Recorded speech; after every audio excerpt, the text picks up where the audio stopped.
aqui mais um meetup. Tem que ficar. Obrigado. Eu ia falar isso com vocês, né? Não falem mal de ninguém, porque isso depois vai ficar público, viu, gente? Se quiser falar mal de alguém, manda no chat aqui. Bom dia a todos. Estamos começando aqui mais um Meetup Incríveis.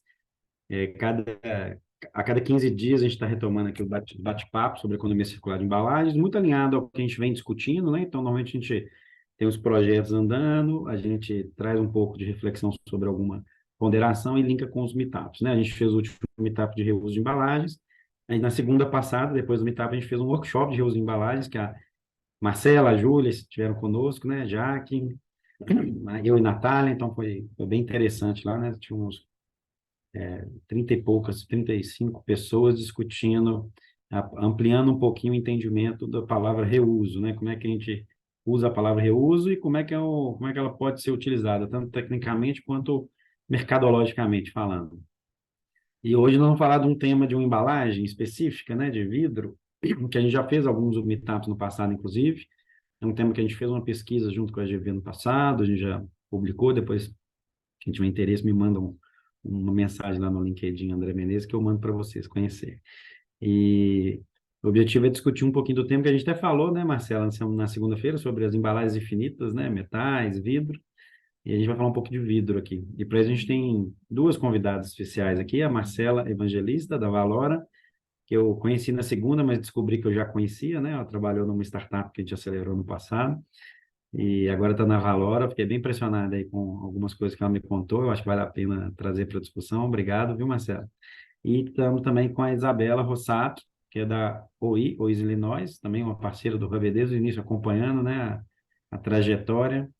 A gente, a gente vem conversando sobre esses temas de embalagens circulares desde 2019 e em 2020 mesmo, na pandemia, a gente fez muitas ações online. A Isabela, o Daniel da OIS Illinois sempre foram parceiros aí e, inclusive, apoiaram um negócio, uma startup que a gente ajudou a refinar o modelo de negócio, a Forglass, que é uma maquininha, né, de triturar o vidro, que em parceria com a Heineken, a Wesley nós entrou para potencializar o projeto.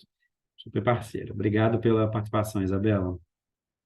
Eu vou pedir, só para explicar para todo mundo aqui, né? Eu vou pedir para cada um, para os dois, as duas se apresentarem rapidinho, falar um pouquinho sobre. Aqui em Minas a gente brinca seu nome, seu bairro, né? O que que você faz, o que que é a Valora, para depois a gente direcionar algumas perguntas sobre o tema, né? Então eu já estou com algumas selecionadas aqui, e depois dessa discussão, a gente chama vocês aí, quem está assistindo, para perguntas. Quem quiser mandar perguntas aqui no chat pode mandar, e quem quiser abrir o microfone também no final e fazer as perguntas, ok. A expectativa aqui, normalmente a gente demora 1h20, 1h30, a gente não costuma passar de 9h30, não, até para dar tempo de não atrapalhar muito a rotina de trabalho de todos aí. Combinado? E lembrando mais uma vez, vai ficar gravado, depois vocês podem divulgar lá no YouTube também para as pessoas assistirem. Bom, Marcela, vamos começar com você? Vamos, claro. Obrigada, então, primeiro pelo convite. É um prazer estar aqui com vocês também, discutindo ideias que são tão necessárias, né, hoje em dia.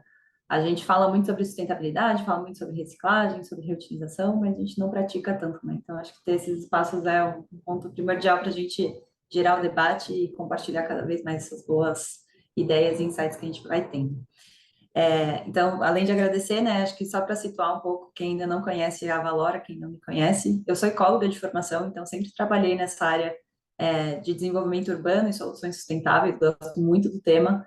Acho que nas cidades, né, os problemas que a gente tem hoje na urbanidade são problemas bons, porque são resolvíveis, né, vamos dizer assim, e eu acredito muito na reciclagem e na reutilização de produtos justamente por conta disso. Entrei na Valora no time de negócios e parcerias, então hoje eu estou na frente comercial aqui, junto com outro time, né, um outro time muito bacana aqui de funcionários também. E a gente sempre busca soluções para resolver os problemas, né, de clientes, de pessoas que têm essa necessidade, que querem investir no mundo mais sustentável, mas ainda não sabem como. Então, hoje a Valora tem uma plataforma digital que pessoas físicas podem investir na reciclagem através de projetos com a gente, e a gente traz essa garantia de reciclagem e de reaproveitamento dos resíduos, né? A gente trabalha com a coleta seletiva. Para quem não sabe, a Valora foi a primeira empresa a fazer a coleta seletiva neutra no Brasil. Então, a gente trouxe um caminhão elétrico que faz as rotas de coleta hoje, aqui em São Paulo, né? Está chegando agora nosso segundo caminhãozinho elétrico, com muito orgulho, a gente bate no peito falando sobre isso. porque é um desafio também, né? A gente reduzir a pegada de carbono, a gente impactar o mundo de uma forma positiva em todas as atividades que a gente faz. E a gente oferece esse programa, né, de coleta seletiva junto com o programa de educação, de engajamento dentro do ponto gerador, para a gente oferecer alternativas para facilitar o descarte de resíduos para as pessoas e otimizar, né, o dia a dia de todo mundo, que ninguém quer pensar no lixo, né? No final das contas, todo mundo quer que seja um passe de mágica. Eu coloquei ali meu resíduo para fora e está resolvido, pronto.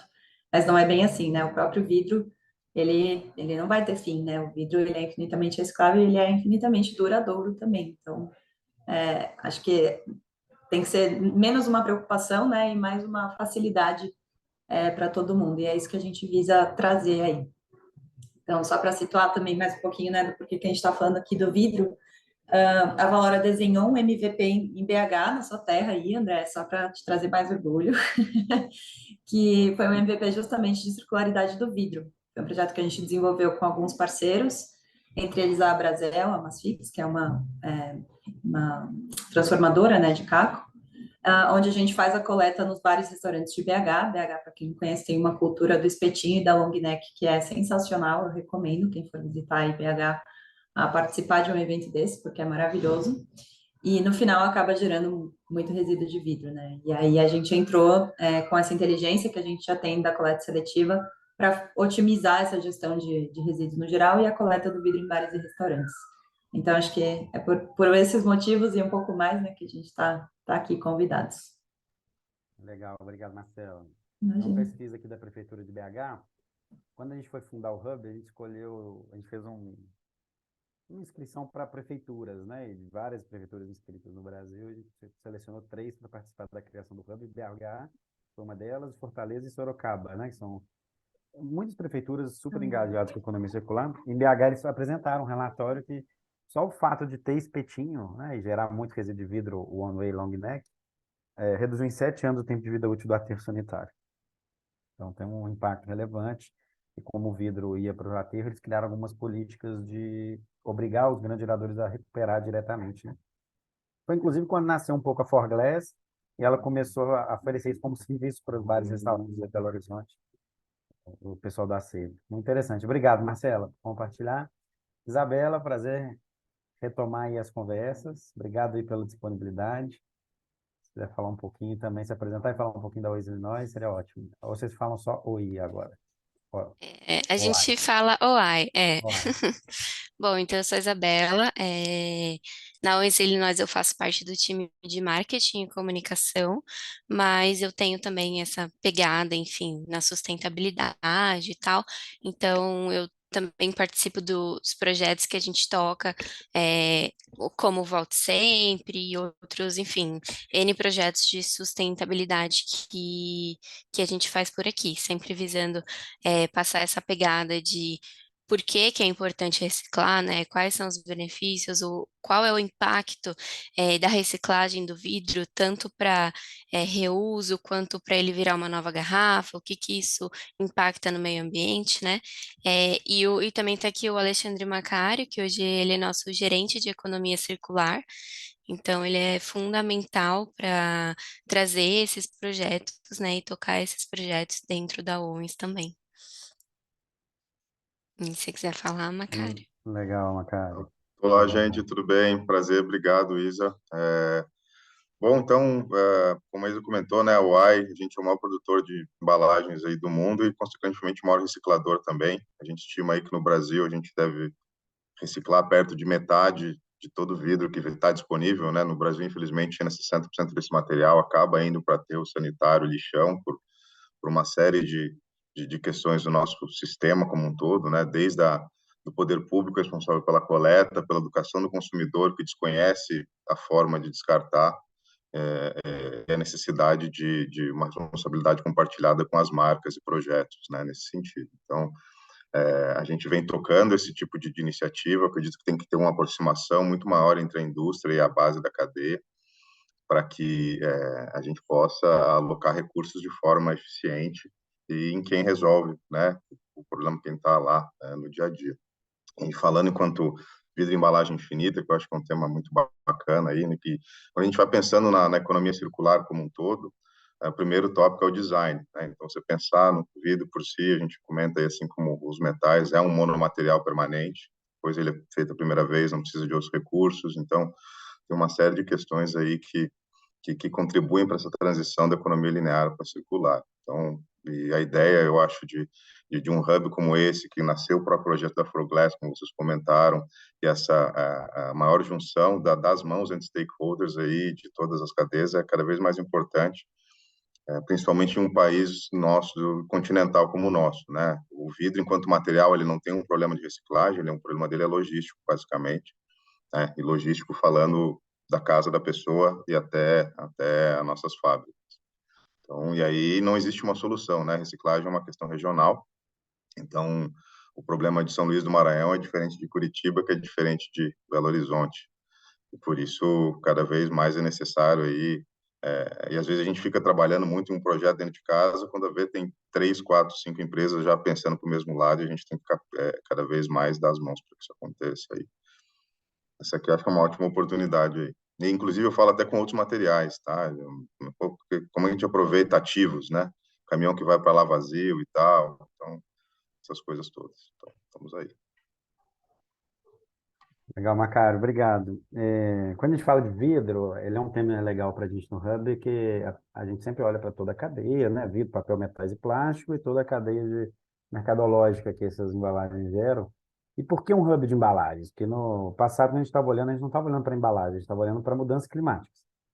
Dentro de mudança climática, a gente olhou o tema economia circular e demos uma lupa lá, né? Que, na verdade, a economia circular é cerca de 2 a 2,5% dos impactos de mudança climática, né? O resíduo de embalagem, então, o resíduo de sólidos, né, em geral. Então, é uma contribuição que parece pequena, mas na hora que você vai ver em volume, é gigantesca, né, no mundo. É uma geração de volume grande.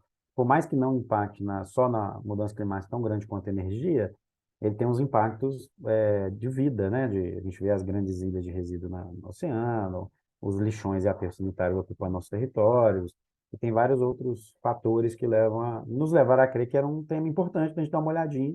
E quando a gente pôs a lupa em economia circular, me chamou muita atenção: 70% do resíduo sem embalagem, não orgânico. Quando você pega os resíduos completos, né, cerca de 33, 32% é embalagem, estimativa, né, global, não é diferente no Brasil. E só do resíduo não orgânico, né, quando você tira o orgânico, embalagem 70%. E chamou muita atenção, e lembrando o gráfico de Pareto, né, a gente falou: será que se a gente resolver embalagens, que é uma questão de marcas, né, que a embalagem é onde está impressa a marca das companhias, a gente conseguiria levar junto outras cadeias que se resolvam e estudando, sim, né, porque quando você fala de resíduo, a cadeia é única, né, o caminhão passa, ele pega tudo, ele não pega só uma coisa ou só outra.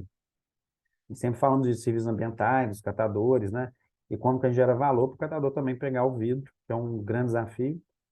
E na sua fala, Macário, você falou de design, né? A gente fala muito isso no Hub. Cerca de 80, alguns estudos já mostram, cerca de 80% dos problemas de impacto negativo no mundo se resolve com design, no desenho, né? Quando fala de design, no desenho do negócio. Então, eu vou construir uma empresa. Se eu penso a minha empresa de forma sustentável e desenho ela de forma sustentável, ela elimina 80% dos problemas de impacto negativo. E quando você fala de embalagem, tem algumas pesquisas focadas em embalagem sobre esse tema. Também, né? Se eu penso no design da embalagem, a gente pensa isso de forma circular. A Heineken até apresentou um case na segunda-feira, nesse workshop que a gente fez, foi para convidados, sobre a long neck retornável, que ela lançou, todo mundo deve ter dado uma olhadinha lá no Sul. Começou a prototipar lá em Ponta Grossa agora, depois vai expandir, mas mostrou um pouco dos números, né? Reduzem 6% a pegada de carbono, 6 vezes a pegada de carbono, né? É 6 vezes menor a pegada de carbono numa primeira análise e, se não me engano, 18 vezes o volume de resíduos reduzidos, né? Então, realmente, quando a gente fala do vidro, ele tem uma relação até histórica com a gente, pelo menos quem é mais ou menos da minha época aí, né? No início ali da capa da beirada da geração Y, eu sou de 81, a gente, quando era jovem, a gente carregava a garrafa de vidro, né? Para retornar. A gente ia na padaria, os mais jovens aqui não vão lembrar, mas a gente levava uma garrafa de vidro para a padaria para comprar uma Coca-Cola, para comprar uma cerveja, né? Por incrível que pareça, quando a gente tinha 10 anos, a gente comprava cerveja e cigarro com nossos pais na padaria, né? Era permitido. E de lá para cá a gente tem visto esse movimento retornar, né? A gente está voltando a falar do reuso. Por isso que a gente falou, fez esse workshop na segunda. E o vidro, além de ser uma embalagem infinita, né, igual o metal, e que pode ser reutilizado diversas vezes com baixa perda, né, sem perder características, tem alguns ganhos que, quando ele é utilizado para reuso e quando você está num lugar circular, ele tem ganhos nobres aí, né? Eu lembro que, até se vocês quiserem falar aí, Macário e Isabela, né? Eu lembro que, se não me engano, economiza 5% no custo de produção, né, de energia, quando você tem o caco do vidro retornável. Exato, tem, né, a gente tem algumas questões, assim, quando se fala do retornável, né, só pegando a sua fala, acho que esse teste que a gente tem feito com a Heineken, tem feito no Sul, super funciona, é que a gente pensa muito em cerveja, né, mas quando você olha no mercado brasileiro e volume, que eu acho que é algo, por exemplo, pensando em cachaça, que é a maior bebida alcoólica que a gente vende hoje, mais da metade da cachaça hoje no Brasil já é consumida em garrafa retornável, né, cerveja, se você pega o total de litros, né, vamos falar de litros que a população toma, eu diria que 40 e poucos já é em garrafas retornáveis, né? Lata também tem quase a metade disso, e todas as long necks que a gente vê por aí é 5, 7%. Então, você imagina se é o tamanho que existe de oportunidade para reduzir a pegada, cada 1% dessa migração em litros, né, para retornável. Refrigerante também é um caso disso. Na questão, quando a gente fala do caco de vidro, né, do nosso processo, se a gente pega de todas a cadeia de embalagens, a gente é a única também que é o início e o final, sem passar por um processador. Então, eu pego uma garrafa de vidro que eu acho, né, que a gente recebeu e jogo direto ela no forno, sem precisar de um processamento anterior, no sentido né, de transformar numa resina específica ou num outro material para entrar.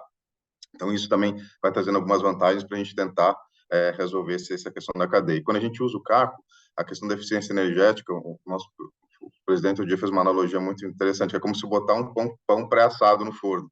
Então, a energia que você gasta para transformar no fundir, no nível, é muito menor do que você botar a matéria-prima virgem, né? Então, por aí sim. Eu acho que o grande desafio é a logística reversa, como você comentou, e eu já vou direcionar então uma pergunta para você, Marcelo. A gente fala muito do vidro, né? Poucos sabem que o plástico, inclusive, é uma solução criada para resolver um problema do vidro de ser pesado, de quebrar, de gerar acidente. E eu acho Uhum. que é uma solução bem criada. O plástico é super. Conseguimos criar um negócio super foda, né? Indestrutível. Olha que legal, criamos um negócio indestrutível e leve, e que não quebra, e que é fácil, flexível, moldável. Só que a gente usa ele de forma descartável, né? Eu acho que é o mesmo problema do vidro, né? Se você leva o vidro, é o mesmo problema do papel, é o mesmo problema do metal, tudo que você gera, mas ele não circula, você impacta o meio ambiente, né? Em cada um na sua escala. A gente no Hub, a gente não tem o desejo de escolher o melhor material, mas eu sempre falo que o melhor material é aquele que circula, né? Então, É. se na região circula vidro, o melhor é o vidro. Se na região circula metal, o melhor é o metal. Aí acaba a latinha dando banho em todo mundo, porque ela tem um valor agregado há mais tempo e ela consegue realmente circular em mais territórios no Brasil, quando se fala de Brasil. Mas aí, Marcela, vidro é cerca de 3,5% do nosso resíduo hoje, total, né? Quando aqueles 70% de embalagem, 3,5% é vidro. E é um volume muito relevante. E é o material que a gente menos recupera, segundo os cálculos do Hub Incríveis, tá? Então, depois, se alguém quiser bater a fonte aí comigo, pode me procurar. A gente recupera 0,14% do vidro quando a gente fala só de embalagens. Esse é um dado que a gente não é muito confiável, porque a gente não divulga ele, porque a gente usa baseado em pesquisas já existentes, mas é um número muito pequeno, né? De todos os materiais é o que fica com menor recuperação. E, em contrapartida, é o material mais reutilizável, né? Eu estou aqui com meu copo de água, que é de vidro, que eu devo ter ele há 2 anos, talvez, na minha casa. E o vidro, ele é muito sustentável quando ele é utilizado dessa forma. Um dos desafios que a gente tem é fazer o valor agregado para circular mais vidro. Eu lembro que no início do Hub, o vidro chegava a 2 centavos o quilo, né? Em média, 8 centavos no Brasil. E hoje aumentou bastante, chegou a estar em 20, 30 centavos. Isso ajuda muito. Como é que na Valora isso é tratado? Porque quando a gente fala de prestação de serviço ambiental, né? Eu já discuti isso muito com a Cátia, com o Roberto, já geramos vários projetos aqui para discutir, e o serviço ambiental perpassa por você catar todos os materiais, né? Eu estou prestando serviço ambiental, eu resolvo o resíduo inteiro.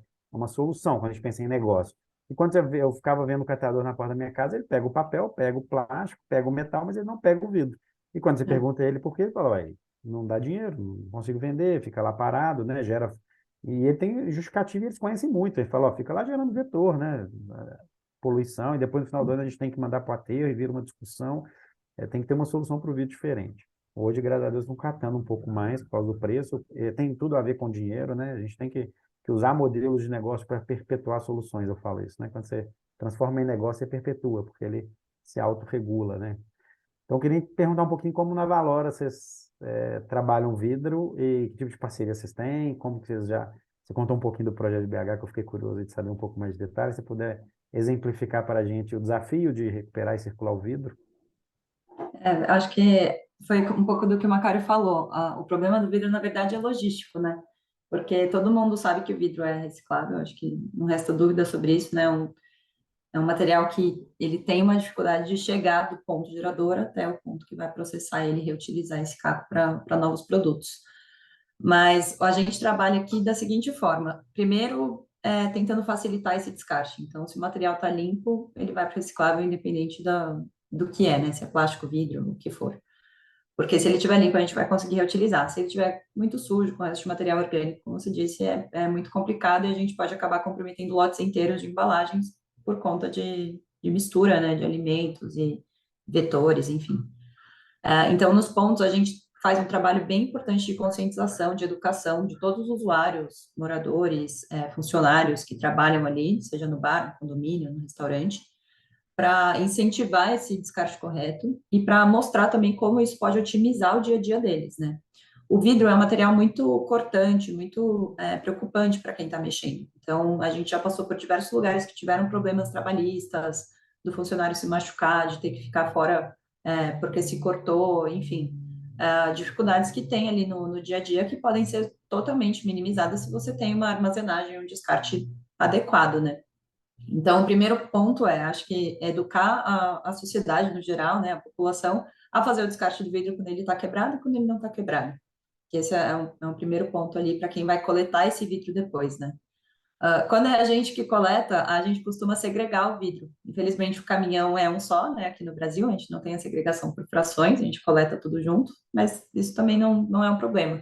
A gente costuma, então, deixar uma bombona, um bag, né, específico só para vidros, para a gente fazer a coleta desse material de forma única.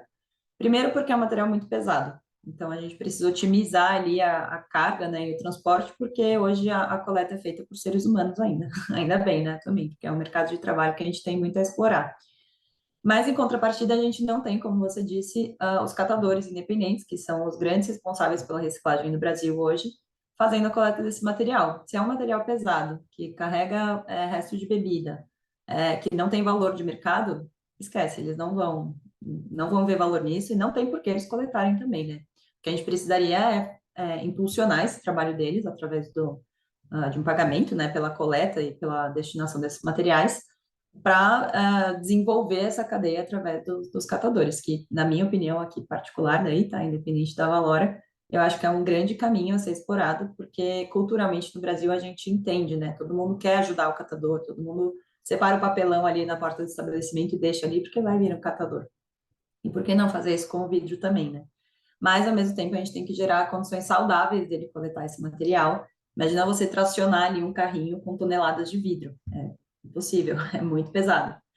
Então, precisa ter esse trabalho, né, de base já para fazer a separação adequada, para estar com os materiais limpos, para a gente ter essa possibilidade, né, de reutilização. Então, é um trabalho de formiguinha, assim mesmo, mas que eu acho que cada ponto começa a ver os seus benefícios, né? Então, o vidro, por ser um material pesado, quando ele está misturado ali com resíduo orgânico, os estabelecimentos, por exemplo, bar, restaurante, acabam pagando a mais pela coleta, né? Porque normalmente é cobrado por sacos ou pelo volume mesmo. Então, acaba tendo já uma redução de custos por eles separarem o vidro. Então, isso gera uma economia ali para o estabelecimento que está gastando com a gestão de resíduos no geral, né? E um ponto, eu acho que interessante é essa provocação, assim, também, né? Nos pontos, eles não veem muito valor na coleta. Então, é um problema, eles não têm onde guardar o vidro, eles não sabem como armazenar corretamente, eles estão jogando tudo misturado, mas eles não querem pagar pela coleta. Então, poxa vida, a gente paga, né, um advogado se você tem um problema de leis. Você paga um arquiteto se você quer fazer uma reforma. Você não paga a coleta seletiva se você quer segregar o seu material e destinar corretamente? Fica o questionamento aí, né, do porquê. Então, é um trabalho que a gente acaba fazendo também de trazer valor para o nosso trabalho, né? Porque, no final das contas, a gente está encurtando esse caminho que o vidro está fazendo na cadeia, justamente porque a logística dele é muito cara, e com a Valor a gente já tem essa parceria diretamente com a indústria, então todos os cacos que a gente coleta vão diretamente para processamento, para reciclagem, a gente tem essa garantia, né? E fornece isso através de dashboards, de certificados, que também acabam gerando esse valor para o estabelecimento. Ele pode falar, ó, eu sou um estabelecimento mais sustentável, eu sou um condomínio mais sustentável, porque eu faço a destinação correta dos meus resíduos e a gente trabalha aqui, né, por um futuro comum.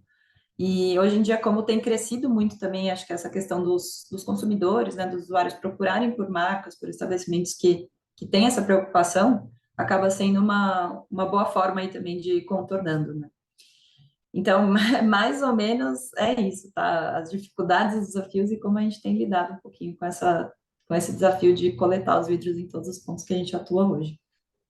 Legal que uma vez a gente estava discutindo dentro do Hub, a Vina, a Kat e o Hub Incríveis, né, sobre vidro, sobre catador, né, sobre prestação de serviço ambiental do catador, e é uma pegada forte que a Kat tem, né, de politicamente ajudar a melhorar as condições dos catadores, que realmente são absurdas, né, assim, a gente tinha uma média estimada de cerca de R$ 270, está desatualizado esse número, por catador no Brasil ganhando, né, por família. Então, assim, é É, um quarto do salário mínimo, né? Menos de para um uma quarto. tonelada de vidro que ele coleta, dá em torno de R$ 50.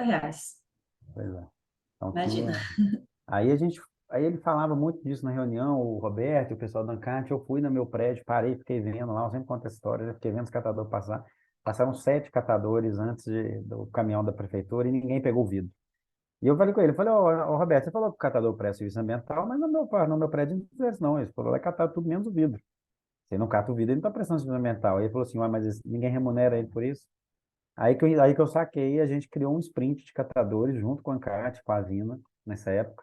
Foi super legal, a gente criou 9 protótipos, né, que a gente inclusive vai retomar as comunicações em breve sobre as ações que destrincharam dessas reflexões sobre como pagar pelo serviço prestado aos catadores, né? Aí uma moça conhecida minha num prédio, num condomínio, falou assim, nossa, lá no meu condomínio, eu adorei ver o Hub Incríveis, André. Super legal, inclusive no meu prédio, lá no meu condomínio, a gente super apoia os catadores. Eu falei, que legal, como é que é? Ah, a gente fez uma parceria, super legal com uma cooperativa. Eu, que legal, como foi a parceria? Não, eles passam lá, a gente separa o resíduo, materiais para eles, né? Papel, plástico, metal e vidro, e entrega. Eu falei, tá, mas quanto você paga para ele prestar esse serviço? Ele, não, nada. Ele vai lá coletar, ué. Eu falei, tá, mas você não acha que ele prestou um serviço? A pessoa saiu da casa dela e buscou o material? Você não acha que isso é um serviço? Por que que você paga a sua faxineira para ir na sua casa, mas você não paga o catador para catar? É. E foi interessante que as pessoas, na hora que refletem, na hora que começam a refletir sobre isso, trazem soluções, melhorias, ideias, né? Eu trouxe aqui alguns dados só para, quando você estava falando, Marcelo. Hoje, eu não sei se todo mundo viu, né? Recentemente aumentou o imposto sobre resíduos importados, né? E na época que a gente fez a pesquisa de vidro, 90%, por exemplo, do vinho brasileiro consumido no Brasil é importado, né? Então, 90% do vidro resíduo de vinhos é importado, foi provavelmente fabricado fora. Hoje, o vidro corresponde a 22% das embalagens importadas, mais ou menos, estimado, e agora vai aumentar o imposto, que hoje varia de 0 a 11% para 18%, a partir desse mês, né? Ao mês que vem, não sei, é bem por agora já, né? Se alguém já souber, já manda no chat aqui. E a gente tem um problema no Brasil, já para estruturar a próxima pergunta, de coleta seletiva. Coleta seletiva, né? Se você olhar o SNIS, lá os dados, a gente tem cerca de 1.400 municípios que respondem que tem coleta seletiva, e quando você vai ver, por exemplo, Belo Horizonte é um que responde que tem coleta seletiva. Aí você vai ver que coleta seletiva onde tem é só em pequenos lugares, é tipo 4% da região de Belo Horizonte é atendido por coleta seletiva. A gente tem uma casa de impacto em Belo Horizonte que fica no Funcionários, que é assim, Savassi, central, e não tem coleta seletiva no nosso ponto. A gente está falando de um bairro nobre, né? Imagina um bairro é, vulnerável, né? Com certeza não tem. E quando você fala porta a porta, só 570 municípios respondem que tem coleta porta a porta, né? Que é onde tem uma boa solução. Por que eu estou falando isso? Porque eu acho que um dos grandes desafios que a gente tem é criar de forma inovadora soluções que conectem o negócio com a retornabilidade. Eu estou vendo uma cara aqui com a mão levantada, eu ia perguntar para a Isa e nós também, mas eu vou deixar a Isabela falar um pouquinho. E a Isabela, você participou ativamente com a gente lá no Volte Sempre, né? Eu queria que você pudesse trazer um pouquinho, você comentou sobre o Volte Sempre aqui, como é que foi essa parceria, como que está sendo esse trabalho junto com a Heineken, né, que é um programa da Heineken junto com a Ois Illinois, de retornabilidade de vidro.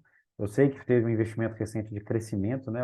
Encontrei o Daniel Nascimento outro dia, ele comentou que fecharam um contrato maior ainda com vocês. Se você puder comentar só um pouquinho, porque eu sei que você participou, e depois eu passo a palavra, viu, Alexandre?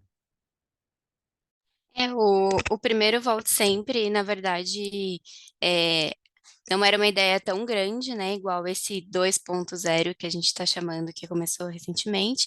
Então, a ideia do primeiro Volte Sempre era a gente instalar algumas máquinas, né, em supermercados de BH, para onde o cliente ele pudesse depositar as garrafas dele e aí ele ganhava alguns cashbacks, alguns descontos. Só que foi tão, assim, foi um resultado tão significante. A gente conseguiu coletar muito mais do que o previsto, né? Foram 7 meses esse primeiro período de projeto. E foi um resultado tão impactante que a gente ficou triste de ter que acabar e vendo algo que estava dando tão resultado, né? Que deu tão certo. E aí veio esse Volte Sempre, né, 2.0, que a gente fala aqui. E aí o Macário está até envolvido, né, nesse projeto, é um projeto muito maior, então é um projeto que ele conta com máquinas que são um pouco menores, né, e elas não são instaladas em supermercados, elas ficam direto nos bares e nos restaurantes, então elas são máquinas mais compactas, e aí a gente consegue atender mais lugares, né. Hoje a gente está assim no início do projeto com uma previsão de mais de 100 máquinas, mas a ideia é que daqui 5, 6, 7 anos a gente passe aí as 1.000 máquinas nesses estabelecimentos. Macários, eu tô vendo que você tá com a mão, quer falar um pouquinho?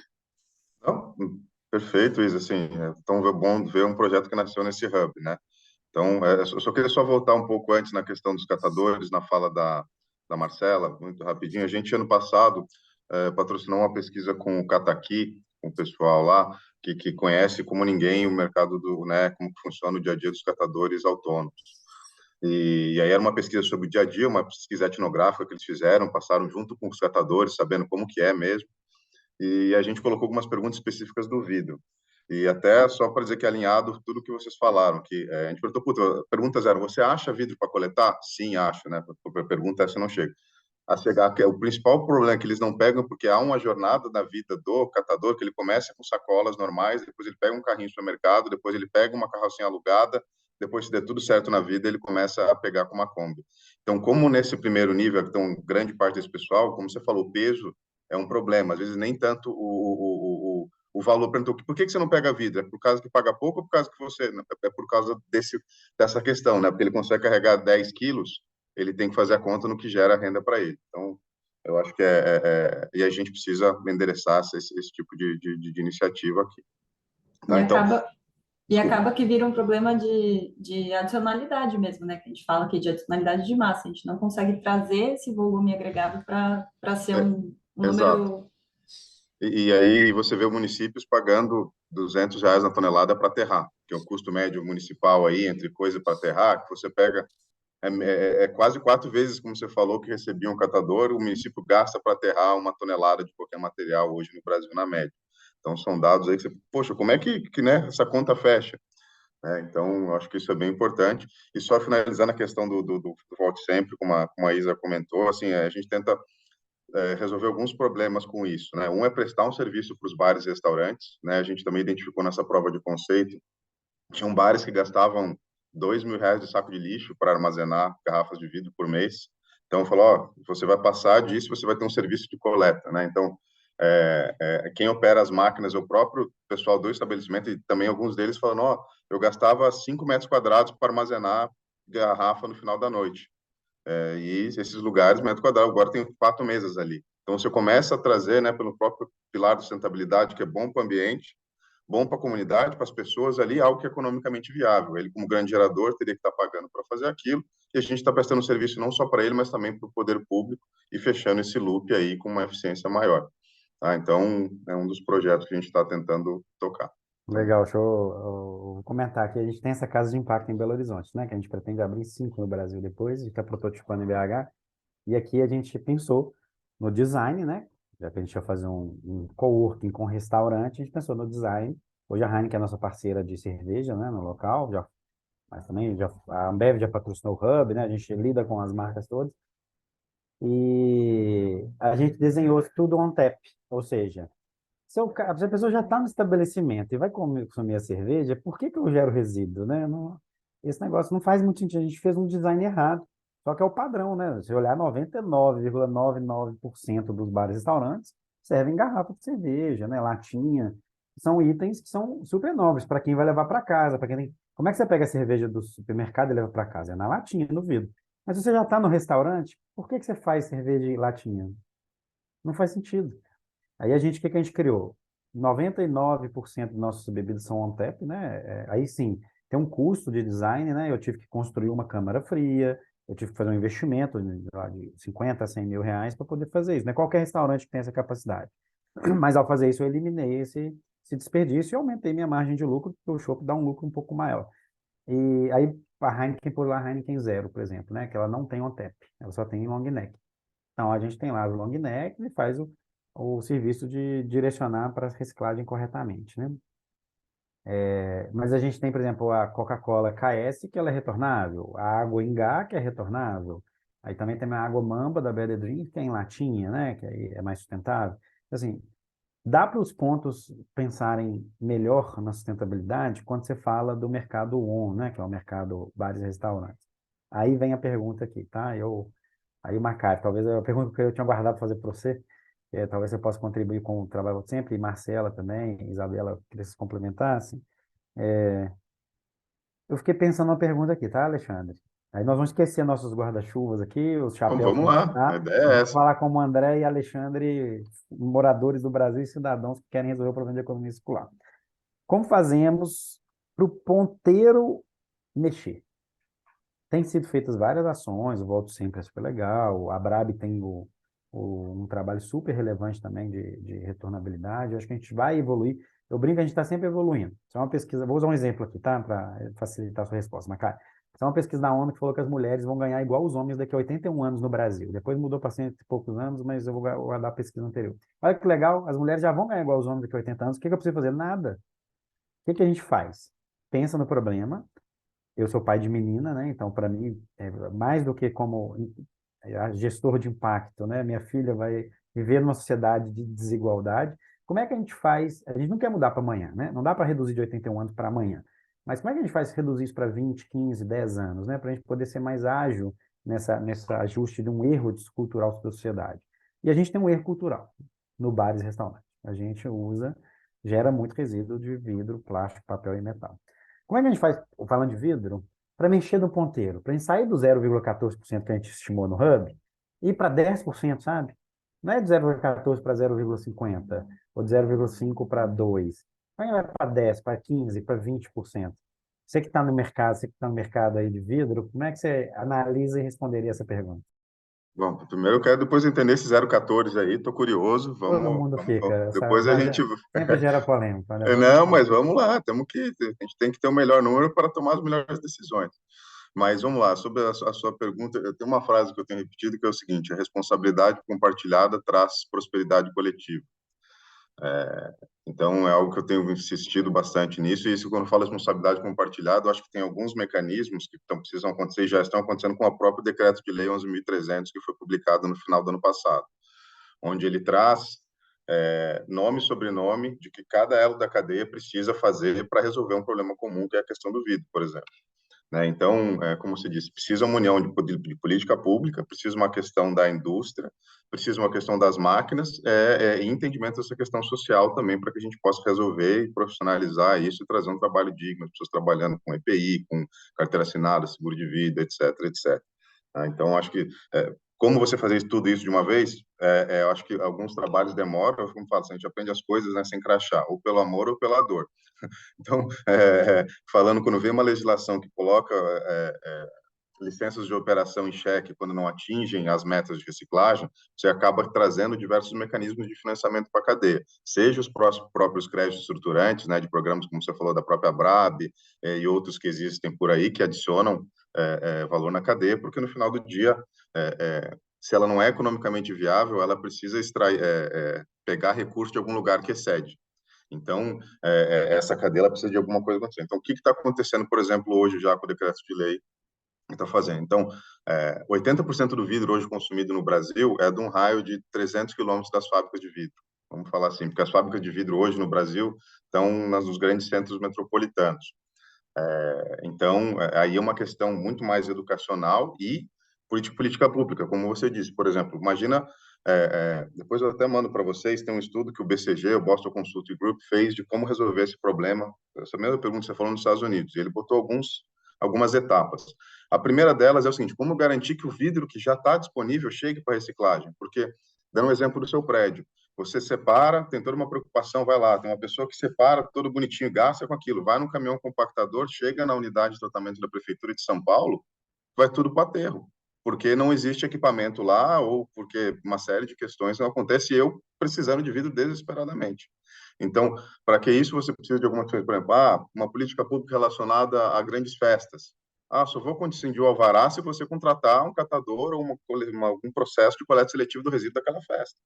Então, a indústria também se aproximar dessa cadeia e deixar o recurso onde gera o valor e muda isso. Então, como eu disse, não é uma solução, então tem que ter uma solução para bares e restaurantes. Você tem que trazer eficiência, prestar um serviço para ele e resolver um problema. Por que os bares e restaurantes pararam de vender bebidas retornáveis on tap? Porque gerir aquele monte de garrafa dentro do estoque deles é ruim. É espaço, é aluguel, é pedaço. Você tem que entender a realidade do usuário para resolver um problema de cada vez. Nos municípios, como a gente retirar vidro antes que chegue no aterro? Então, a gente já está, por exemplo, em alguns lugares onde tem usina de tratamento de materiais, já estamos desenvolvendo essa tecnologia para que o vidro, antes que chegue lá dentro, seja retirado e volte. Então, bares e restaurantes, nas comunidades. Então, aí entra também, acho que você falou, a questão de cashback. Como é que a gente faz? As pessoas querem autonomia, né? Às vezes a gente vê, a pessoa vai lá, deixa um produto, ela ganha uma cesta básica. Não, a pessoa ela quer comprar, ela quer ter autonomia para ela quer decidir. Eu quero comprar uma outra cerveja ou um absorvente. Então, essas coisas todas juntas vão mudando esse ponteiro, e eu acho que as marcas também precisam vir com muito mais força nisso, para justamente a gente, porque, como eu digo, às vezes eu estou conversando com todas as marcas, falo, olha, gente, vocês fazem 2 ligações, você sabe quantos toneladas de vidro foi para aquela cidade ontem. Então, e agora sim, me ajuda aqui a gente trazer de volta, né? Então, eu acho que é mais por aí, política pública, indústria, endereçar o problema de certa forma e trazer as marcas para discussão. Eu concordo totalmente com o Alexandre, acho que é isso, a responsabilidade é compartilhada e tem que vir de todo mundo, né?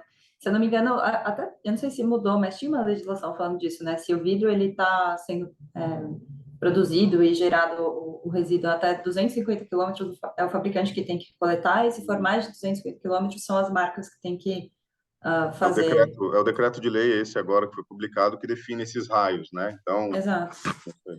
E acho que é bem isso que você falou também, né? Cada regionalidade vai ser de um jeito. O Brasil é um país continental, né? Que tem grandes territórios, tem grandes distâncias, e a própria culturalidade, a discrepância, né? De níveis sociais que a gente tem também. Então, eu acho que, assim, quem tem a possibilidade de investir, grandes marcas, pessoas físicas que têm essa possibilidade, né?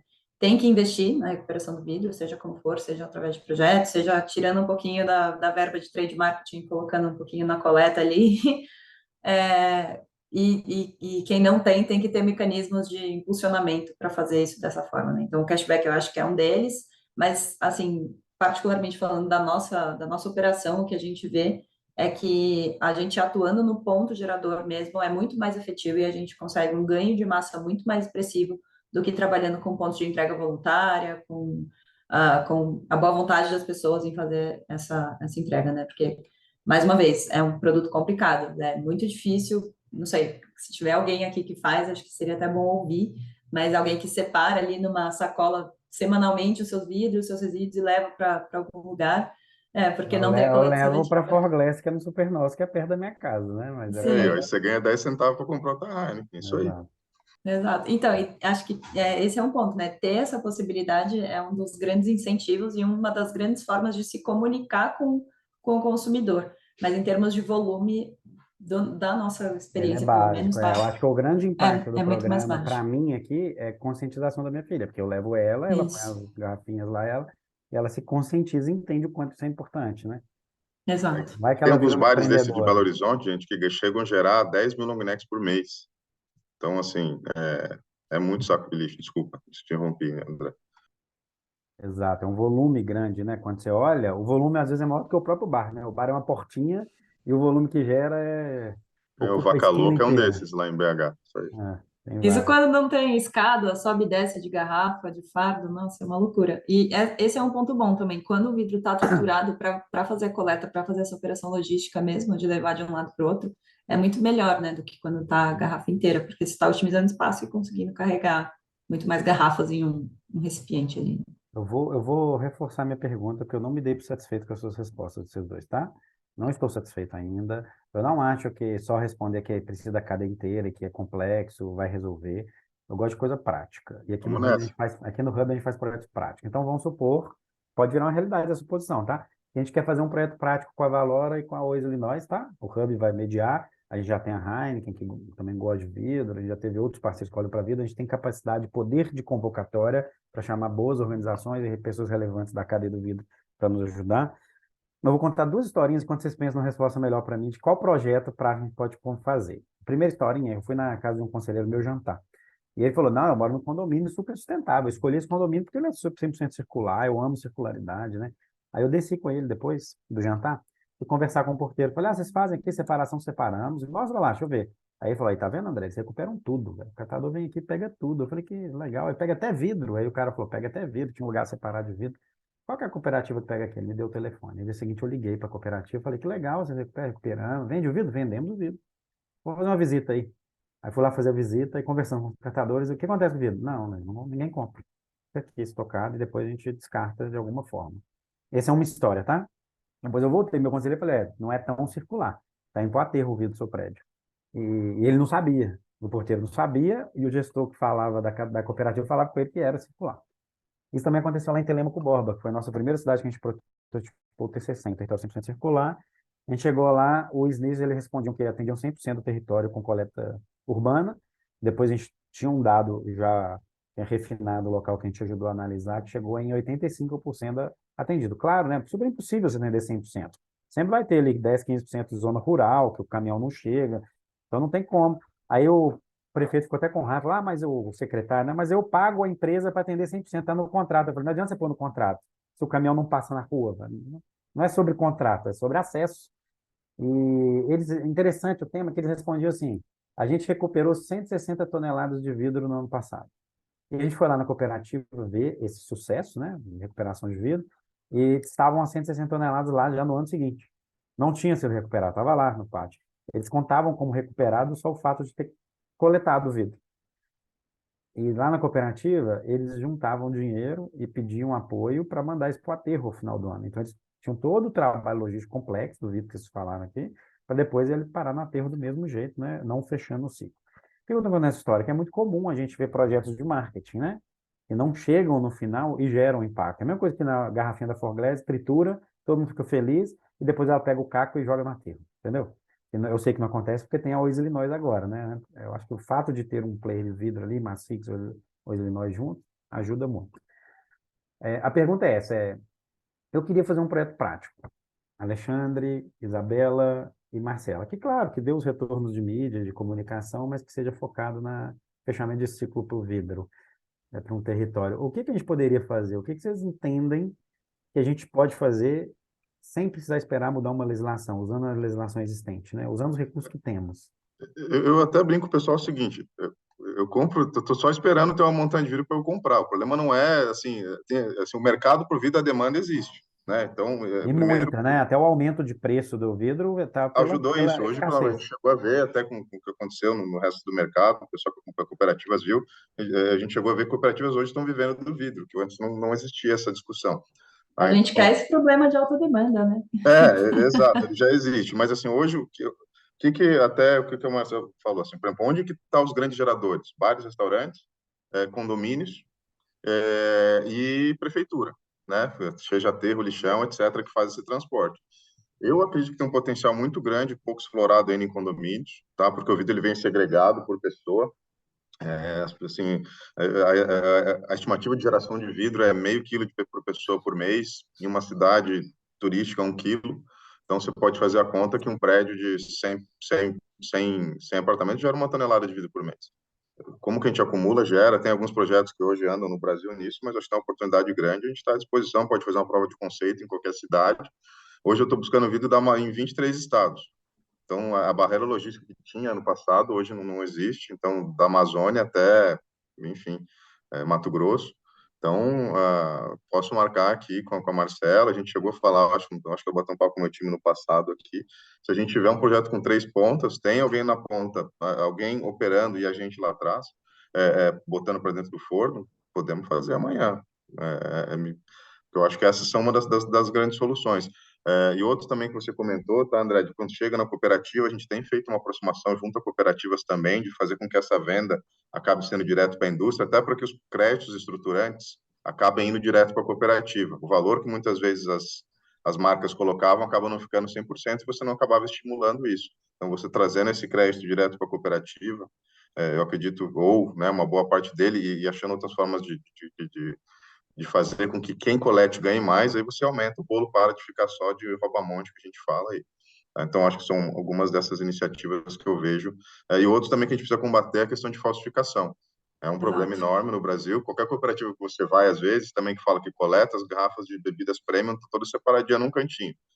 Aí você fala, eu quero comprar. Não, rapaz, sabe o que que é? Alguém passa aqui e paga R$ 20 num Blue Label. Aí não tem muito o que fazer. Tem, mas eu acho que até o próprio projeto de trituração são iniciativas que a gente visa coibir esse tipo de situação. Então, pensando praticamente aqui em mudar, eu acharia condomínios, né? Prefeitura, até voltando no exemplo que você disse, André, numa prefeitura de um município X que eu estava tentando com a empresa que faz gestão do lixo, falei, olha, eu quero comprar o vidro, separa, vamos pensar, deixa lá que eu vou comprar. A reunião demora. Um dia o cara me chama para um café. Alexandre, sabe o que é? Meu contrato com a prefeitura é por tonelada aterrada. Até eu mudar meu contrato com a prefeitura por alguma outra forma de prestação de serviço, o vidro pesa muito no meu lixo. Então, se eu te ajudar, eu estou perdendo. Então, assim, como é que você vira? Por isso que eu disse que essa questão de política pública tem que estar junto com a discussão. A gente vê Ó, o impacto disso, principalmente na lei do grande gerador, né? Que acho que tem no município de São Paulo e BH. Em BH, recentemente, a gente começou a ter uma cobrança um pouquinho maior disso, uma fiscalização mais apertadinha. E aí os bares começaram, meu, você está coletando E vidro, condomínios? com quem que vocês estão falando? O Condomínios não estão condomínio na grande também. gerador. Não está na lei de grande gerador, mas é um grande gerador, né? Um questionamento que eu sempre me faço. Por que que não está na lei de grande gerador se é o maior grande gerador, né?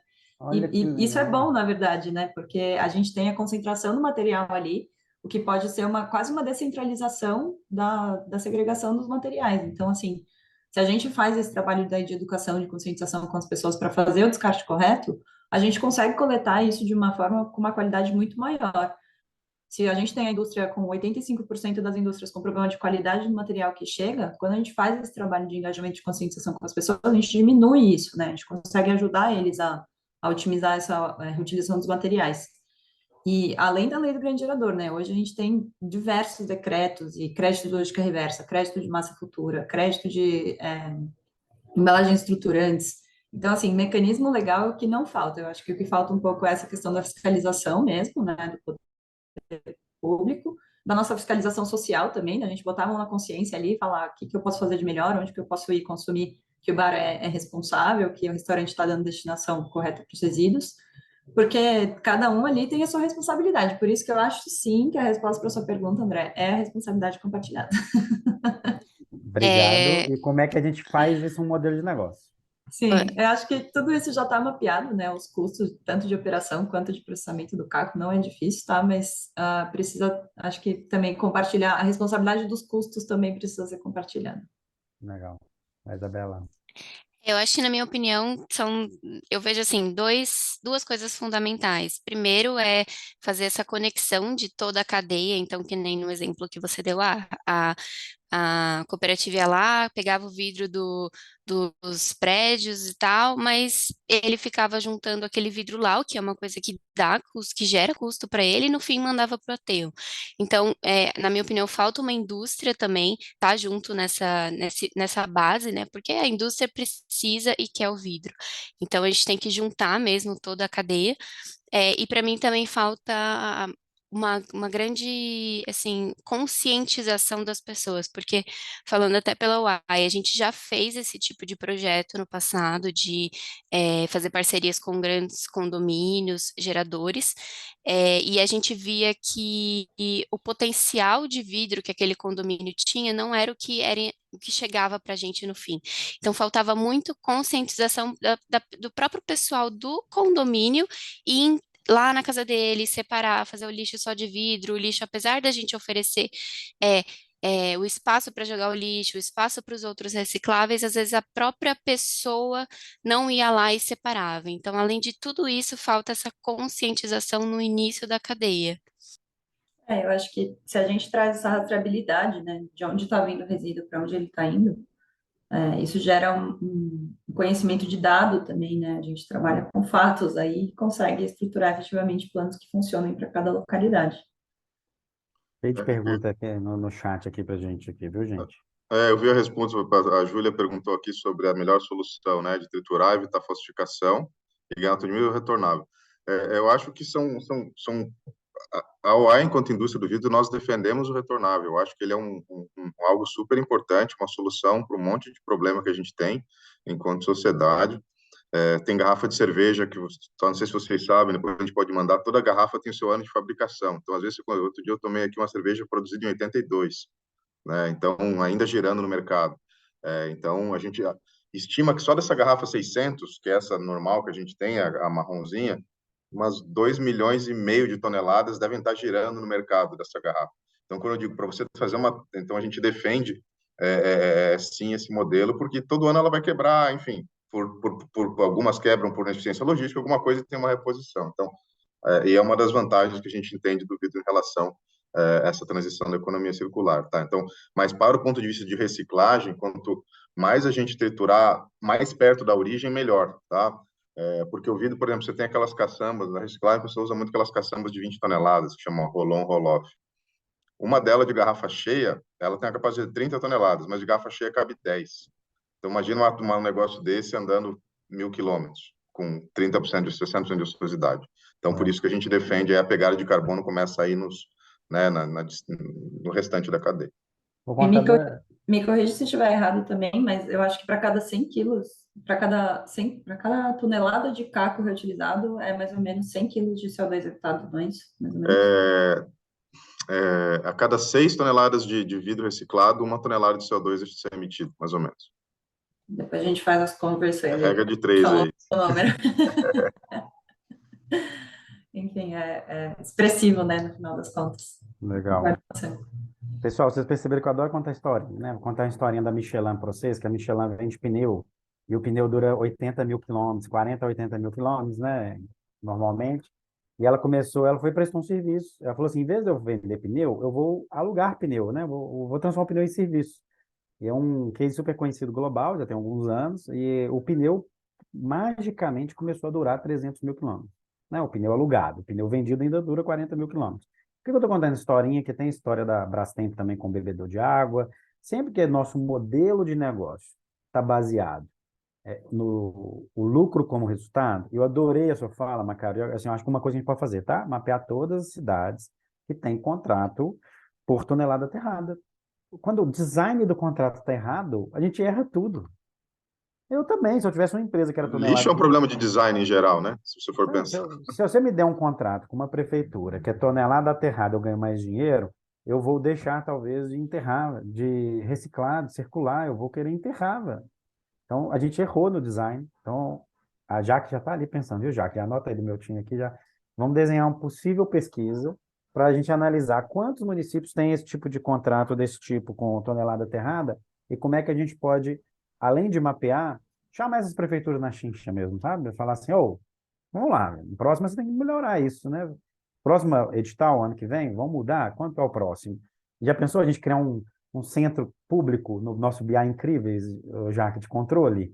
Falando assim, ó, cidade tal, o contrato termina dia 6 de julho de 2025.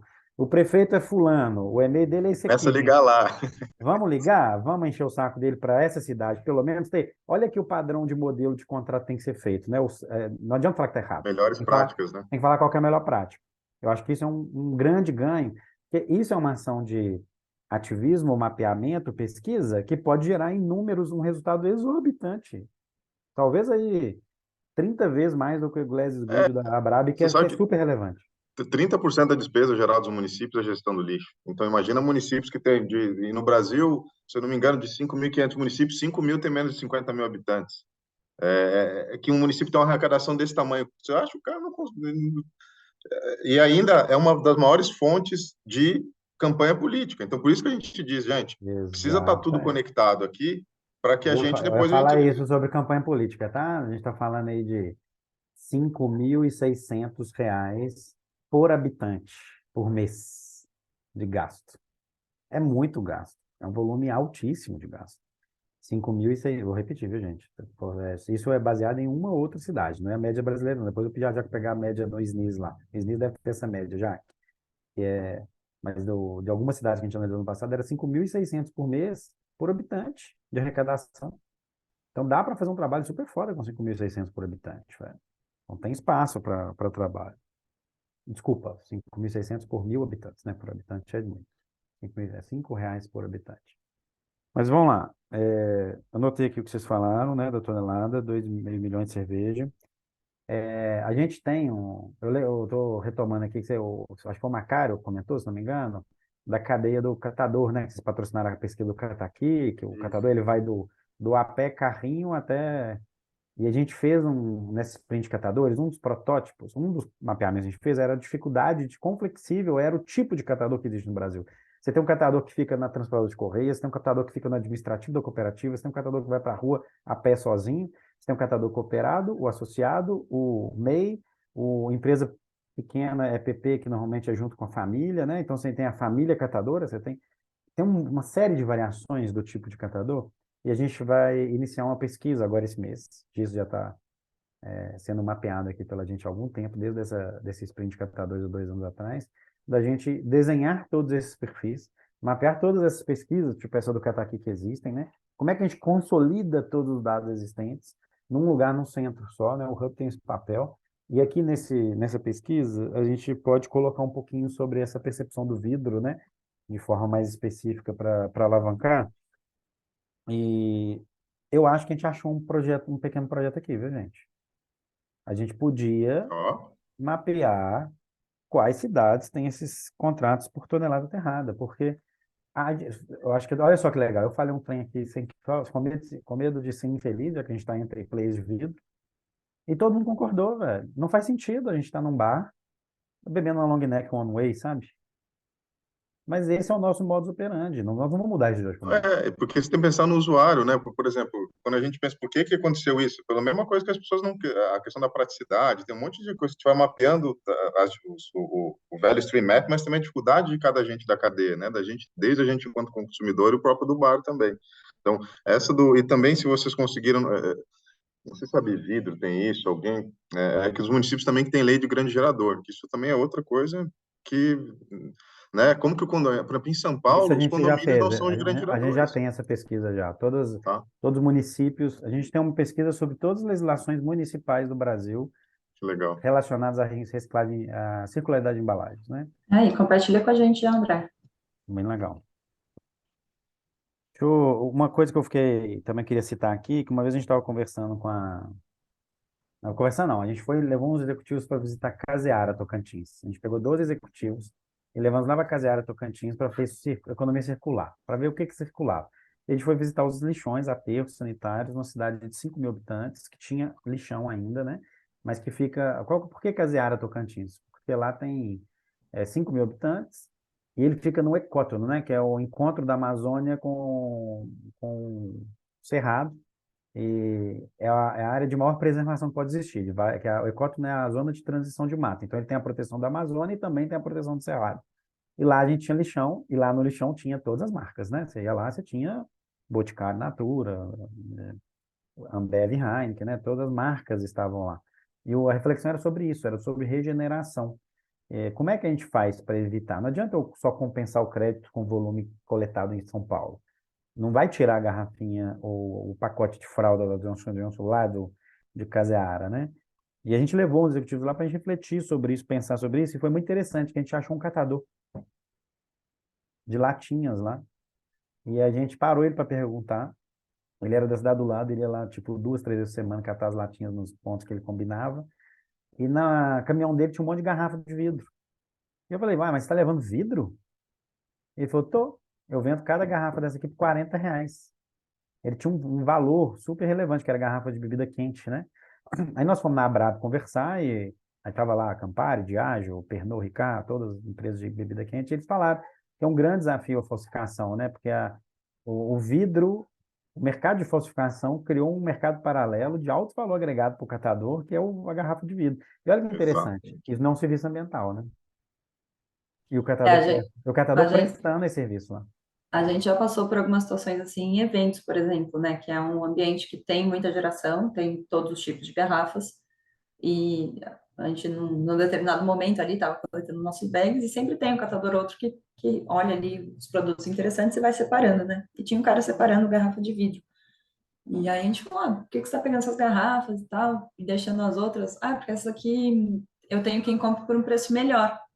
A gente falou, mas parece que é um negócio que não é muito bacana, assim, né?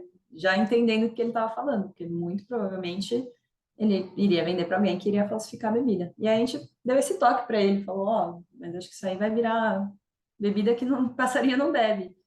Ele, mas aí já não é problema meu. Realmente, né? Não, é economia, né? A É diferença dele almoçar economia. ou não no dia. Isso aí, Exatamente. Resolveu ali. isso aí tá igual a minha gerente do banco, quando eu perguntei para ela se ela atendia traficante, eu tenho traficante, mas o negócio dele é o tráfico, não é o meu. Eu só cuido do dinheiro dele, eu só sou financeiro. Não, Como o a seu minha fala. trabalho apoia, né, o Então, ilegal? e a minha fala não é nem. Porque eu concordo com ele, eu acho que não é o problema dele, né? É justamente o que o cara falou. Se o cara não. Ele tá vendendo aquele vidro para comprar o almoço dele, como é que a gente vai julgar se ele tá vendendo para Exato. falsificação ou para indústria? Então, Mas por isso que a gente tem que dar mão, assim, porque um problema, por exemplo, a quanto que a Diageo deixa de arrecadar não vendendo um produto desse que deveria ser original, quanto que o né? município, o estado deixa de arrecadar por causa de tributação de impostos lá em cima. Então, se você É, juntar tudo isso na conta, talvez você consiga pagar bem bastante a pessoa por esse serviço ambiental Exatamente. de triturar essa garrafa. sim. E o Maurício, que está aqui, fez uma pergunta muito interessante, né? Temos algo em torno de 1 milhão e 200 catadores. A última atualização que eu tive da ANCAT era de 800 mil, mas é um número chutado, pelo que eu percebi, tinha pouca base científica de rigor acadêmico para pesquisar, mas eu acredito que está certo, porque a ANCAT tem muito conhecimento sobre o mercado, junto com a MAPA, né? Que eles fazem a pesquisa lá junto com esqueci a empresa que faz junto com eles lá. Mas, independente de 800 mil ou 1 milhão e 200 catadores, a pergunta é muito interessante, né? Quantos precisaremos ter? Eu já respondi essa pergunta para mim mesmo. Eu custei a responder que na verdade, quando você vai para um país que recupera muito, você tem a população inteira catando, né? Todo mundo é catador, todo mundo é responsável. Quando você vai para o PFAND lá na Alemanha, qualquer nível de hierárquico de pessoa está levando a garrafinha para o supermercado de novo para retorna machine lá, né? Então, acho que um dos nossos desafios é transformar todo mundo em catador. Outro desafio é que a gente chama de profissionalizar o catador, e eu concordo com eles que não é legal a palavra profissionalizar, porque eles são profissionais, é melhorar a gestão, né? Quando nós entendemos com o Borba, nosso primeiro case também, a Viragi, Vir a ser? Viracer foi a empresa contratada para fazer a gestão da cooperativa. No tempo que a gente estava lá, eles melhoraram de cerca de 900 para mais de R$ 3.000 por mês o salário dos catadores, só com gestão, né, com boas Sim. práticas. Então, tem muito espaço para a gente melhorar a gestão. Eu vejo a Reciclo fazendo um ótimo trabalho, tem várias organizações fazendo um ótimo trabalho de ajudar as cooperativas, né, com gestão, e isso dá mais volume, óbvio, né? Isso gera negócios, né? O resíduo ele é um mercado. Ele não é ele não é lixo, né? A palavra lixo está errada, né? A gente precisa reinventar a palavra, a gente sempre fala isso.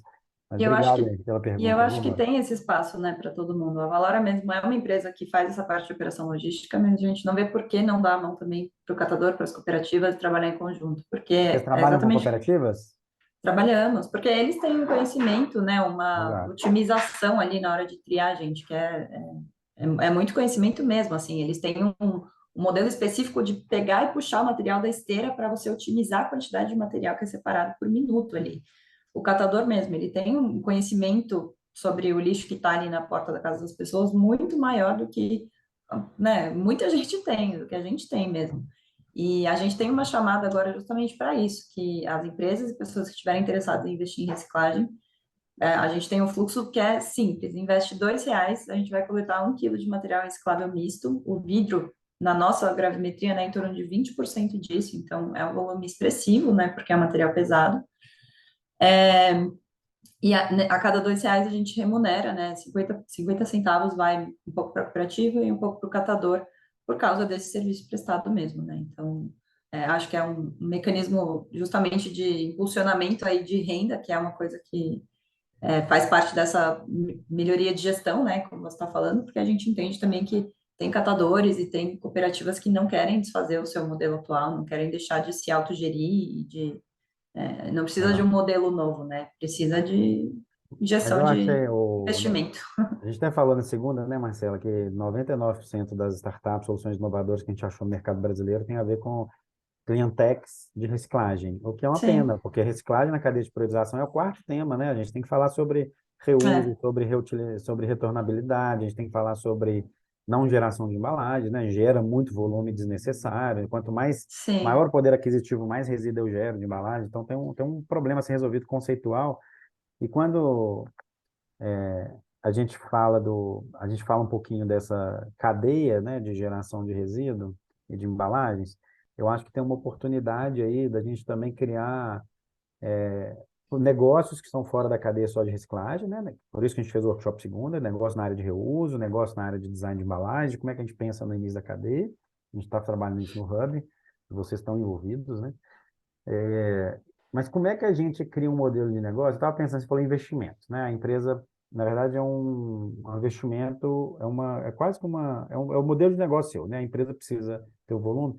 E eu perguntei a algumas clientecas, olha que dado interessante, Marcelo. E elas falaram assim comigo, não, a gente não te ajuda a cooperativa, mas a gente não fica com nada da cooperativa, o volume é todo dela. Aí eu falei, tá, mas com o que você fica? Como é que você ganha dinheiro? Ah, não, a gente fica com o crédito, né, é, do lixo. Eu fiz um cálculo rapidinho para elas e falei assim, ah, legal, então você fica com 30% do dinheiro gerado. E ela, é, não, eu falei, você fica com 30% do dinheiro gerado para a cooperativa. Ela, não, mas eu falei, não tem problema. E eu senti que ela estava com vergonha de falar isso. Eu falei, que negócio legal, velho. Você fica com 30% do que você gera de valor. É muito lucrativo isso, eu quero investir no seu negócio. Aí já é mudou isso a mesmo. cabeça. Não precisa, eu acho que não é sobre filantropia, é sobre negócio, sabe? É sobre assim, tem que dar resultado. Dando resultado e tendo mais pessoas querendo investir, a gente atrai muito mais do que o investimento só através de patrocínio, porque a marca precisa parecer bonita, né? É, Ou porque precisa cumprir uma legislação ambiental, né? Que a política pública exige. Como é que a gente cria negócio, sabe? E dá retorno financeiro? Tipo, a Valora, né? Tipo, diversos é, outros e, que ele comentou. e na minha opinião, eu acho que tem uma questão que, assim, as empresas, elas têm as metas, elas precisam reportar. Eu, particularmente, vejo muitas empresas fazendo a sua parte, fazendo investimentos, trazendo resultados, e a gente não vê outros setores, né, da sociedade agindo da mesma forma.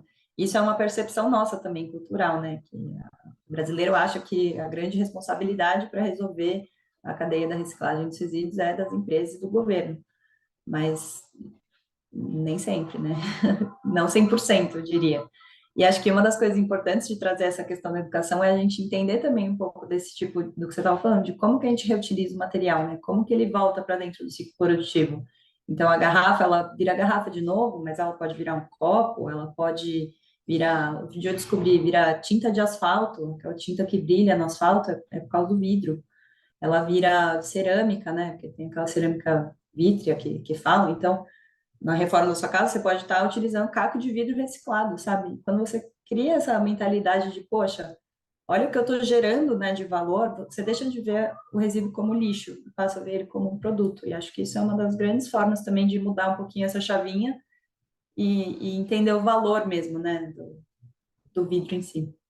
Outra coisa que eu faço aqui em casa é juntar as latinhas e levar minha filha para vender as latinhas. Dá uma mixaria ali. Não é sobre o dinheiro, mas a conscientização na cabeça dela de Sim. vai a caixinha por dinheiro, por presente que ela vai comprar no dia das crianças lá, né? A gente está chegando nos finalzinho aqui, nos últimos minutos. Eu gostei muito da pergunta da Júlia aqui, da Bal, que é a nossa parceira, sobre essa questão de cadeias, né? Porque eu acho que a gente sempre está falando assim, mas qual que é a cadeia ideal, né? Aí sempre que alguém vem com essa pergunta, você plástico, papel, metal ou vidro, eu falo, o ideal é não ter a embalagem. O ideal é não ter o resíduo. que é pronto, né? Esse é um perfeito. No topo da pirâmide de priorização, a gente tem a não geração do resíduo. Como isso é impossível, porque o resíduo, a embalagem, ela protege o alimento, né? Ela faz durar mais, ela garante a logística, tem vários impactos positivos ali, inclusive de redução de desperdício de alimentos. Se olhar para um BOPP, que é super criticado, ele protege o alimento a ponto do alimento que dura 2 meses, durar 2 anos, né? Então isso é ótimo, né? Imagina para acesso alimentício, né? Quanto isso gera de impacto positivo também. E quando a gente faz análise de ciclo de vida, a gente fala de análise de vida completa, né? Você olhando para o social também, você tem várias cadeias, você tem vários impactos positivos e negativos. E quando a gente olha para o ideal, que eu acho que a pergunta da Júlia me remeteu isso aqui, né, Júlia? Se você quiser até abrir o microfone e perguntar mais, se tiver outras perguntas, eu acho que é sobre isso. Tem algum estudo, vocês já fizeram, sobre essas comparações das cadeias? Porque o vidro ele pode ser verde ou ele pode ser transparente, ou ele pode ser marrom. O vidro ele pode ser reutilizado. Esses números são muito legais, né, Alexandre? Pouca gente no mercado, quando a gente for olhar, conhece, sabe o quanto a gente usa de retornável. Quando a gente olha para 40%, 50% já sendo retornável, o pessoal truca. Mas você abre o Zé Delivery e pede um retornável lá. Está bem acessível, né? Para quem mora em casa, o cara do Zé Delivery entra aqui e pega. Para mim tem zero trabalho ser retornável. Exato. Então, como é que...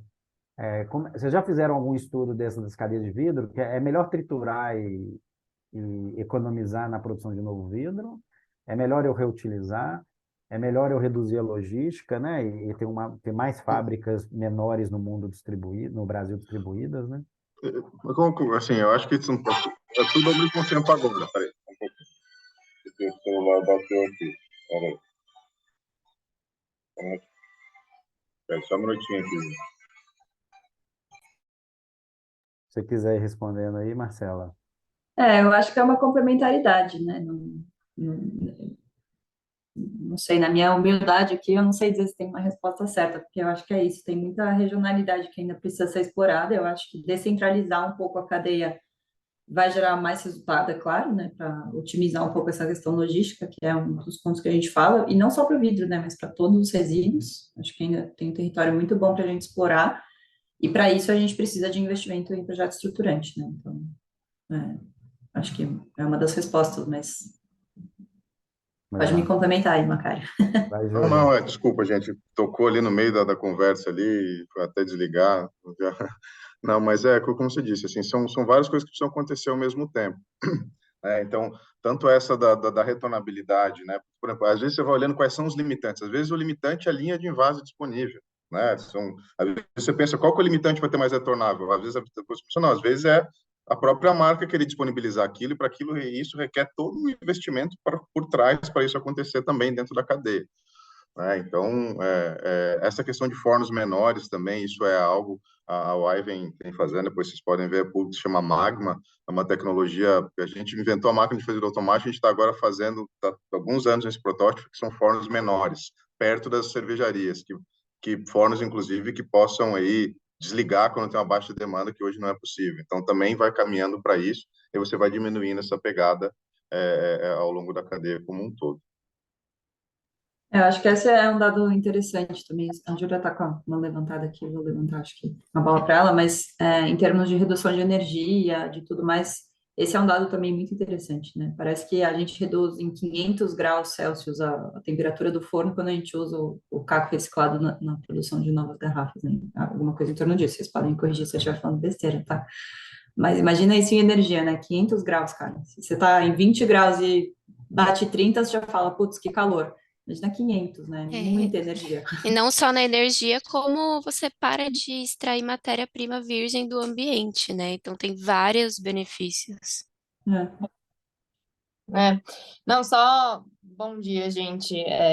Já que o André me mencionou aqui, eu sei que a gente tem aí 4 minutinhos para terminar, mas só para complementar esse ponto, eu acho que das análises de ciclo de vida e reforçar esse ponto que o André falou, né? Eu acho que a gente tem embalagens ideais para os momentos de consumo ideais, e quando a gente fala de Brasil, a gente precisa levar em consideração a geografia, né? Então, por isso que eu coloquei aí a minha pergunta. A gente falando de um país de dimensões continentais, a gente sabe que não dá para a gente falar, né? Eu imagino de retornáveis na Amazônia.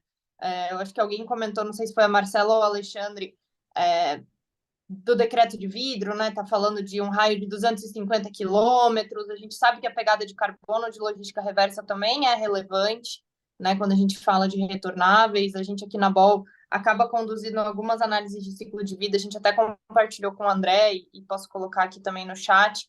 Mas comparando lata, vidro, retornável, PET, cartonado, para entender e olhar para dentro de casa também como é que a gente pode reduzir a nossa pegada de carbono, né? Onde a gente também tem um calcanhar de Aquiles. E uma das coisas que a gente vê muito em projetos que a gente também faz em locais distantes, né? Em ilhas, a gente está com um projeto de reciclagem em Fernando de Noronha. Lá, a long neck tem uma solução, né? Eles têm um problema de logística muito relevante para levar sacas de areia, por exemplo, para construção, e a long neck consumida lá é triturada e transformada em areia para construção. Mas dá para a gente falar de retornáveis em Fernando de Noronha, né? Então, acho que esse comentário do Alexandre e da Marcela de triturar mais próximo da origem, acho que pode ser uma solução, e a gente falar de olhar para todos os outros impactos ambientais. A gente acaba falando muito de carbono, mas aí fica uma outra pergunta, acho que para um próximo meetup, qual que é a nossa pegada de água também, né? Quando a gente fala de reuso, quantas vezes a gente consegue retornar uma garrafa? O Alexandre comentou a garrafa, acho que de 82, 89, mas o que acontece se essa garrafa retornável, que é mais pesada, se ela quebra no primeiro uso, ou se ela não retorna e vai para aquele 0,14% do André, né? Eu acho que tem muitas frentes aí para a gente olhar e pensar em novos modelos de negócios, como o André sempre nos questiona também aqui do lado da latinha. Mas muito relevante o espaço aí, André. Obrigada. Acho que só complementando o que a Júlia está falando, esse é um dos pontos que a gente avalia também, viu, Júlia? O fato da gente ter trazido o programa do Circula Vidro de PH para São Paulo foi justamente para estudar o ciclo de vida do vidro, fazendo a coleta do vidro elétrica, né? Então, a gente já vai conseguir medir o impacto dessa primeira perna de coleta aí, fazendo a ponte direto com a indústria.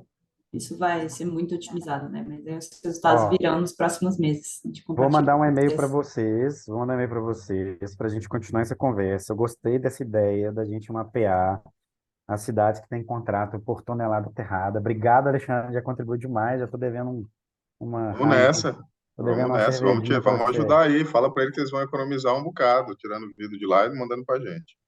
Pois é, eu acho que a gente pode trabalhar um dado de mapear, que a gente já tem esses dados, mas com o intuito de gerar um projeto prático, né? O Hub sempre olha para isso, como é que a gente pode transformar em projeto prático as ações. Quero agradecer mais uma vez aqui todos, obrigado, adorei ver aqui Mariângela de novo, segundo meetup acompanhando, depois tem que conhecer o Labirintório aí, Maurício, que já fez algum tempo aí, obrigado por participar, sempre bom seus comentários aqui. Depois tem que participar de um meetup com a gente, hein? Eu vou te convidar para um aí. Anota aí, Nath, para a gente convidar o Maurício. Ele está sempre presente conosco. Isabela e Macário aí, a Oasis Illinois, né? Uma parceira, sempre próximo. Acho que é tentar aproximar de novo. A gente vai ter outros encontros aí, vocês vão ser convidados. Fiquei sabendo que o Daniel trocou de setor, né? Ele, porque essa semana não sabia, mas vou manter vocês sempre atualizados aí das novas agendas. Marcela, prazer conhecê-la aí, Valora. Estava aqui o Flávio, né? Salsone aqui, que participou de um último meetup conosco, fundador da Valora também. Júlia, nossa super parceira da BAL. E estamos encerrando aqui. Adoro sempre as discussões, porque gera ideias. O bom de ser sexta é que a gente fica pensando hoje, final de semana, para segunda, fazer alguma coisa. Então, vamos em frente aí. Ótima sexta-feira para vocês. Obrigada, viu, gente? Valeu, gente. Até mais. Tchau, tchau. Obrigada. Obrigada, pessoal. Obrigada, gente.